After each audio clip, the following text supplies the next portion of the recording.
इस वक्त देश के 3 मुख्यमंत्रियों को लेकर गदर छिड़ा हुआ है। एक तरफ योगी आदित्यनाथ, असम में हिमंता बिस्वा शर्मा और फिर बंगाल में ममता बनर्जी। तीनों राज्य ऐसे हैं जिनमें से तो 2 में इसी साल चुनाव है, असम और बंगाल में, और अगले साल यूपी में चुनाव है।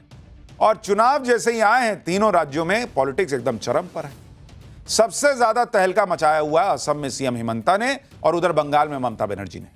लेकिन सीएम योगी भी पीछे नहीं है। उन्होंने उन लोगों के खिलाफ खुला ऐलान कर दिया जो लोग फिर से बाबरी बनाने के सपने देख रहे हैं। योगी बिना लाग लपेट के बात कहते हैं, उनकी बातों से बहुतों को मिर्ची लग जाती है। अब योगी के नए बयान से किस किस को आग लग गई वो आज आपको दिखाऊंगा। ममता और हिमंता, उनको भी देखिए कि उनके राज्यों की चुनावी लड़ाई ऐसे लेवल पर पहुंच गई कि सुप्रीम कोर्ट को अखाड़ा बना दिया गया।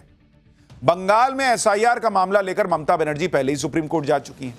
उधर असम को भी देखिए कि सीएम हिमंता की शिकायत करने विपक्ष सुप्रीम कोर्ट चला गया। सोचिए, हालात ये बन गए कि आज सुप्रीम कोर्ट को कहना पड़ गया कि जब चुनाव आते हैं तो चुनाव का एक बड़ा हिस्सा तो सुप्रीम कोर्ट में ही लड़ा जाने लगता है। चुनावी लड़ाई को कोर्ट में खींचने वालों पर सुप्रीम कोर्ट की सख्त टिप्पणी के बारे में आपको बताऊंगा।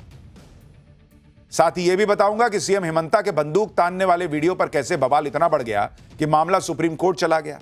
सुप्रीम कोर्ट में एसआईआर के मामले के बीच ऐसा क्या हुआ कि ममता बनर्जी अब मुख्य चुनाव आयुक्त ज्ञानेश कुमार के खिलाफ अविश्वास प्रस्ताव लाने का प्लान बना रही हैं। 3 राज्यों में 3 मुख्यमंत्री और उनके खिलाफ मचे इस घमासान का पहले एक ट्रेलर देखिए, फिर पूरा चैप्टर खोलते हैं। चीफ मिनिस्टर एक वीडियो बना के गोली चला रहा था। हम इसके खिलाफ कानूनी कार्रवाई करेंगे। चलो, जेल जाने के लिए तैयार रहूंगा, लेकिन अपना बातों में मैं हमेशा कायम रखूंगा।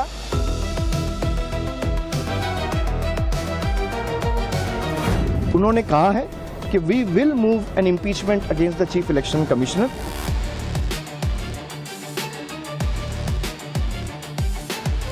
कयामत का दिन तो कभी आना ही नहीं है और इसलिए बाबरी ढांचे का पुनर्निर्माण कभी होना ही नहीं है। इस सियासी घमासान में सबसे पहले बात उस वीडियो की जिस वीडियो ने पूरे देश में ऐसा बवाल मचा दिया कि पूरे इंडी गठबंधन को आग लगी। ओवैसी जो है वो पूरी तरह से फायर है। यह वीडियो असम के मुख्यमंत्री हिमंता बिस्वा शर्मा का है, जिसका मामला अब सुप्रीम कोर्ट तक पहुंच गया। 2 दिन पहले असम बीजेपी ने अपने ट्विटर हैंडल से एक एआई वीडियो पोस्ट किया जिसमें सीएम हिमंता बिस्वा शर्मा को राइफल से निशाना लगाते हुए दिखाया गया और टारगेट पर जिन 2 लोगों को दिखाया गया उनमें एक के सिर पर जाली वाली टोपी और दूसरे के चेहरे पर लंबी दाढ़ी दिखाई गई। वीडियो के कैप्शन में लिखा था पॉइंट ब्लैंक शॉट, और वीडियो में जिन तस्वीरों पर गोली लगते दिखाया गया उनके ठीक ऊपर नो मर्सी लिखा हुआ नजर आया। हालांकि वीडियो पर बवाल बढ़ने लगा तो असम बीजेपी ने उसको डिलीट कर दिया और हिमंता बिस्वा शर्मा ने यह कहते हुए पल्ला झाड़ लिया कि उन्हें ऐसे किसी वीडियो की जानकारी नहीं है। तो जानकारी नहीं है तो पूछिए असम बीजेपी ने कैसे पोस्ट कर दिया, कार्रवाई कीजिए उस पर। वीडियो पोस्ट हो गया, वायरल हो गया, उसके बाद डिलीट कर दिया और काम खत्म हो गया। इस वीडियो ने सीएम हिमंता के विरोधियों को मौका दिया। असम में चुनाव होने हैं तो इंडी वाले पूरी तरह से हमलावर हुए, सीएम हिमंता को घेर लिया और मौका दिया था खुद सीएम हिमंता के इस वीडियो ने। असम की लेफ्ट पार्टियां हिमंता बिस्वा शर्मा की शिकायत लेकर सुप्रीम कोर्ट पहुंच गई। लेफ्ट पार्टियों के वकील ने मामले को सीजेआई सूर्यकांत के सामने रखा और तुरंत सुनवाई की मांग की। शिकायत में हिमंता बिस्वा शर्मा के खास समुदाय पर दिए बयानों और वायरल हो रहे वीडियो में एक खास समुदाय को निशाना बनाने का जिक्र किया गया। आरोप लगाया गया कि असम में इन मामलों की संबंधित अधिकारियों से शिकायत की गई, लेकिन अब तक कोई एफआईआर दर्ज नहीं।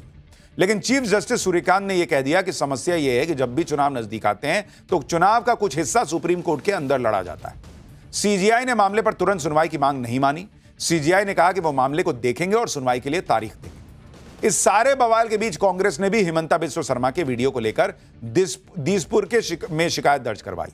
कांग्रेस नेता इमरान प्रतापगढ़ी ने तो यहां तक कह दिया कि हिमंता बिस्वा शर्मा के वीडियो ने ग्लोबल लेवल पर ही नहीं पूरे ब्रह्मांड में बीजेपी की थू-थू करवा दी। सुनिए। जो हेमंत बिस्वा शर्मा ने भाजपा के ऑफिशियल ट्विटर हैंडल से वीडियो पोस्ट कराया है, उससे सिर्फ वैश्विक स्तर पर नहीं पूरे ब्रह्मांड में भारतीय जनता पार्टी की थू-थू हुई है कि भारतीय जनता पार्टी का एक चुना हुआ मुख्यमंत्री जिस तरह का फांसीवादी वीडियो, जिस तरह का नरसंहार के लिए उकसाने वाला वीडियो पोस्ट करवाता है, वो न तो सिर्फ घटिया है बल्कि निहायत घटिया है। और वो गोली मुसलमानों के सीने पे नहीं बल्कि संविधान के सीने पर थी। वो गोली बिल्कुल वैसी ही थी जैसे गोडसे ने गांधी जी के सीने पे मारी थी। अब आप सोचिए, अगर आप एसआईआर के जरिए या दूसरे जरिए से घुसपैठियों को बाहर भी कर रहे होंगे तो आपका ये वीडियो जो है वो आपके खिलाफ माहौल बनाएगा। आप कैसे इसे दिखा सकते हैं बॉस? घुसपैठियों को बाहर भी करना है तो भी ये वीडियो सवाल खड़े करेगा ही करेगा, और आप खुद मौका दे रहे हैं खड़े करने का सवाल। असम में भी करीब 35 से 40% मुसलमान वोटर है, तो ऐसे में भला असदुद्दीन ओवैसी कैसे पीछे रहते?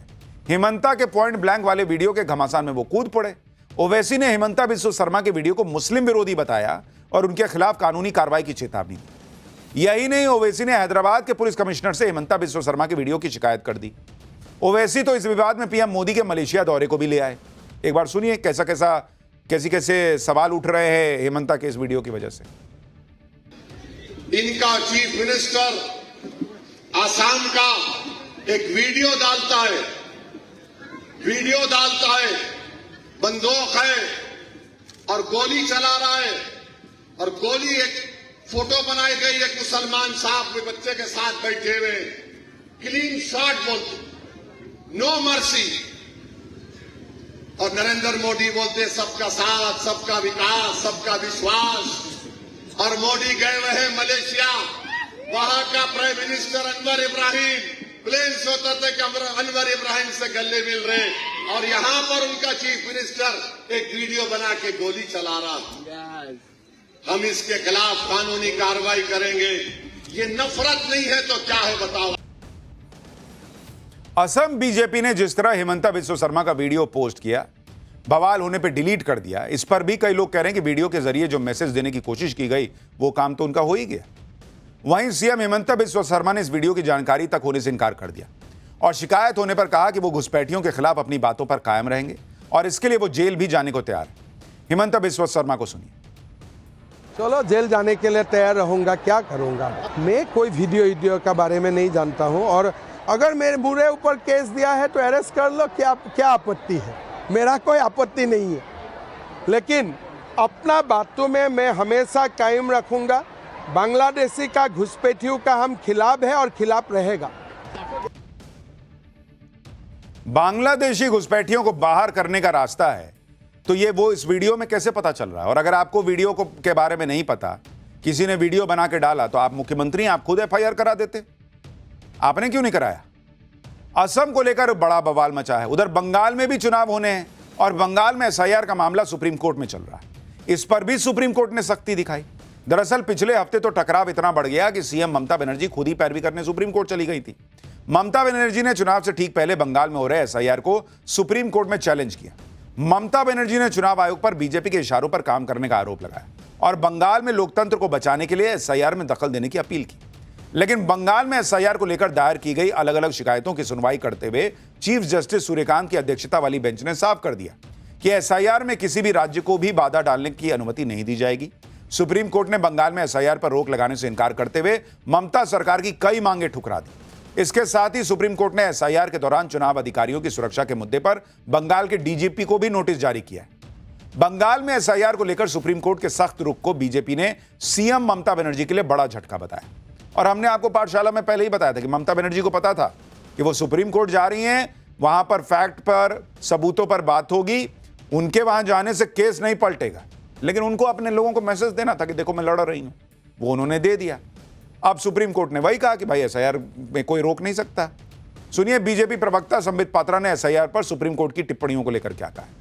सुप्रीम कोर्ट ने जो अपना निर्णय दिया है वो कहीं ना कहीं ममता बनर्जी और तृणमूल कांग्रेस की सरकार जो बंगाल में है उसको एक बहुत बड़ा झटका है। सुप्रीम कोर्ट ने बहुत स्पष्ट रूप से कहा सभी स्टेट ये जान ले किसी भी कीमत पर एसआईआर को रोका नहीं जाएगा। अगर एसआईआर को लेकर किसी प्रकार के क्लैरिफिकेशन की आवश्यकता है तो वो क्लैरिफिकेशन सुप्रीम कोर्ट करेगी, मगर एसआईआर को गलत कहना, एसआईआर को गैर लोकतांत्रिक कहना ये नहीं है।